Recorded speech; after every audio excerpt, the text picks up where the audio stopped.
Tommy Two Teeth, Part 1.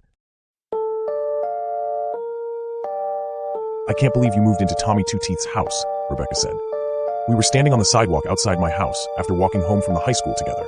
I just moved to town a week ago, and she was the first friend I'd made. Who's Tommy Two Teeth? I asked. He was this kid who used to carry his two front teeth around in the pocket of his overalls, she explained. He was in my third grade class, and every week for show and tell, he'd pull out those teeth and tell everyone about how he lost them. It was so annoying. She looked up at the house. That used to be his room right there. She pointed at the window that belonged to my bedroom. What happened to him? He drowned, Rebecca said, at the lake about 6 years ago. That's terrible. It was, she agreed. Find out what happens next in part 2. She stared at the house as she continued talking. Didn't the realtor tell your parents that the house is haunted? She asked. I thought there was a law where they had to disclose things like that. They don't have to say anything unless they are directly asked, I replied. I'd seen that on one of the ghost hunting shows that were popular a few years ago. Do you think it's haunted? I asked for her opinion. Rebecca shrugged.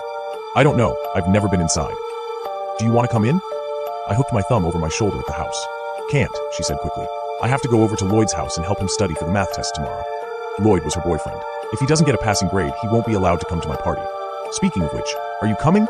Absolutely, I replied emphatically. Find out what happens next in part 3. The next night, I was in Rebecca's bedroom with her while the two of us were getting ready for the party, which was supposed to start in about an hour. I'm thirsty, Rebecca announced. Do you want anything? She asked on her way out of the room. I'll take a Coke if you got it, I said. After she left, I rushed over to the doorway to make sure she was actually gone. Satisfied that she was, I turned around and scanned her room. That's perfect, I muttered to myself when I saw the little jewelry box with the ballerina figurine on top, sitting on the shelf next to her bed. After opening the jewelry box, I reached into my pocket and retrieved the tissue-wrapped bundle inside. I quickly unwrapped it, revealing 2 teeth. Find out what happens next in part 4. I took a quick look over my shoulder to make sure Rebecca hadn't returned before dumping the teeth into the jewelry box and closing the lid. I'd found the teeth sitting on the inside ledge of my closet door frame after I had a very vivid dream about a group of kids luring a toothless boy who couldn't swim to the lake. Rebecca was one of the kids in the dream. The rest were supposed to be at the party tonight. Here's your Coke. Rebecca held out the can as she entered the bedroom.